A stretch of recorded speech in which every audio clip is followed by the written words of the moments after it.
সাম্প্রদায়িকমূলক উস্কানি মন্তব্যের অভিযোগে বিজেপি নেতা শুভেন্দু অধিকারীর বিরুদ্ধে আমডাঙ্গা থানায় ডেপুটেশন জমা দিলেন আইএসএফ এর নেতা নেতৃত্ব ও কর্মীরা।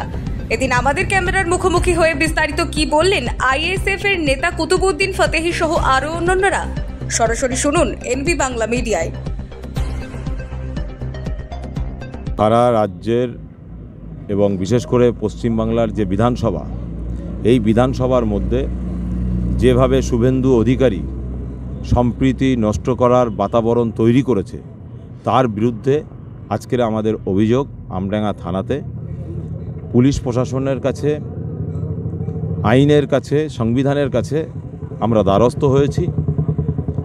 তিনি যেভাবে বক্তব্য দিচ্ছেন, এই পশ্চিমবাংলায় খুব শিগগিরই একটা অশান্তির বার্তা ছড়িয়ে যাচ্ছে এবং অশান্তি লাগবে এরকম একটা সিচুয়েশান তৈরি হচ্ছে।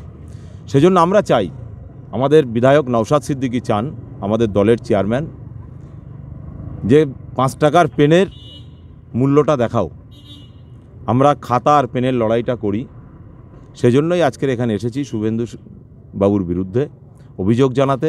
তিনি যে ধরনের মন্তব্য করছেন, এই মন্তব্য থেকে অবিলম্বে বিরতি থাকুন। এবং একটা শ্রেণীর বিধায়করা, তারাও হয়তো শুভেন্দুর বিরুদ্ধে বক্তব্য দিচ্ছেন, এটাকেও আমরা ঘৃণা করি। কেন এই বিরোধিতাটা এই জন্যই, তাদেরকে আমরা বিধায়ক করে পাঠিয়েছি, কিন্তু তাদের হিম্মত নেই পুলিশ প্রশাসনকে দিয়ে, আইনকে দিয়ে, পুলিশ মন্ত্রী খোদ নিজে মমতা ব্যানার্জি, তিনি শুভেন্দুর ঘাড় ধরে জেলের মধ্যে ভরতে পারছেন না। বাংলায় সেই শুভেন্দুর যেভাবে বক্তব্য দিয়ে যাচ্ছেন, বাংলায় অরাজকতা তৈরি করতে চাইছেন, বাংলায় অশান্তি তৈরি করতে চাইছেন, হিন্দু মুসলমানের মধ্যে বিভেদ সৃষ্টি করতে চাইছেন, এটাকে মেনে নেওয়া যায় না। কেন এই শান্তির বাংলা, পীর আবু বকরের বাংলা, কবিগুরু রবীন্দ্রনাথের বাংলা, এই শান্তিপ্রিয় বাংলাকে অশান্ত কোনো রকমভাবে করতে দেওয়া যাবে না। সেজন্যই আমরা আজকের এই থানাতে একটা ছোট্ট ডেপুটেশন দিলাম, প্রতীকী ডেপুটেশন। আগামী দিন যদি প্রয়োজন পড়ে, আমাদের দলের চেয়ারম্যান যেভাবে বলবেন, আমরা এর থেকে বৃহত্তর পথে নেমে আন্দোলন করার জন্য প্রস্তুত আছি।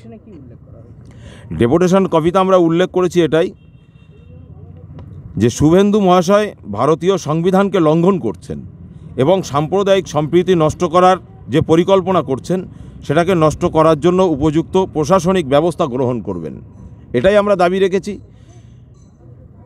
কাগজ পেনের লড়াই, সংবিধানকে ছেড়ে দিয়ে আজকের আমরা কি দেখছি, এই যে মুখের লড়াই চলছে বিধানসভার মধ্যে, যেভাবে মুসলমানদের উপরে, মুসলমানদেরকে নিয়ে কটূক্তি করে চ্যাংতলা করে ফেলে দেওয়া হবে, এটাকে কি বলুন? এটা সংবিধান প্রাধান্য দেয় এই ধরনের কথার? কোনোদিনই দেন না। কিন্তু তিনি সংবিধান বিরোধী আচরণ করছেন, কার্যকলাপ করছেন, কিন্তু তারপরেও তার বিরুদ্ধে প্রশাসনিক কোনো ব্যবস্থা নেওয়া হচ্ছে না। কেন? আমরা মনে করছি এর মধ্যে মমতা ব্যানার্জিরও হাত আছে।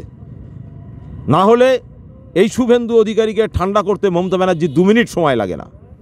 এমএলএ নওশাদ সিদ্দিকীকে 42 দিন ধরে জেল খাটিয়েছিলেন। কী জন্য? আজকের দিনে কি হচ্ছে? জেল খাটাবার হিম্মত নেই। অতএব আরএসএসের আঙুল হিলানিতে মমতা ব্যানার্জিও চলছেন, আর আরএসএসের আঙুল হিলানিতে বিজেপিও চলছেন। অতএব এই টাকার মুদ্রার এপিট আর ওপিট, এই দুজনকেই বর্জন করে আগামী দিন স্বচ্ছ, দুর্নীতিমুক্ত, গরিব, বেকার, খেটে খাওয়া মেহনতি মানুষের জন্য এই রাজ্যটাকে বানাতে হবে, তৈরি করতে হবে। এই ধরনের মানুষকে ঘৃণার চোখে তাকাতে হবে। যদি না তাকাতে পারি, তাহলে আগামী দিন এই পশ্চিমবাংলায় হিন্দু মুসলমানের দাঙ্গা লাগিয়ে আপনাকে, আমাকে, গরিব, অসহায়, নিপীড়িত, বঞ্চিত, লাঞ্ছিত মানুষগুলোকে ক্ষতি করবে। তার জন্যই আমরা আগে থেকেই প্রশাসনিক ব্যবস্থা নেওয়ার জন্য আমরা চেষ্টা করছি। আমার নাম MD Qutbuddin, Indian secular front উত্তর 24 পরগনা জেলা সম্পাদক এবং রাজ্য কমিটির সদস্য।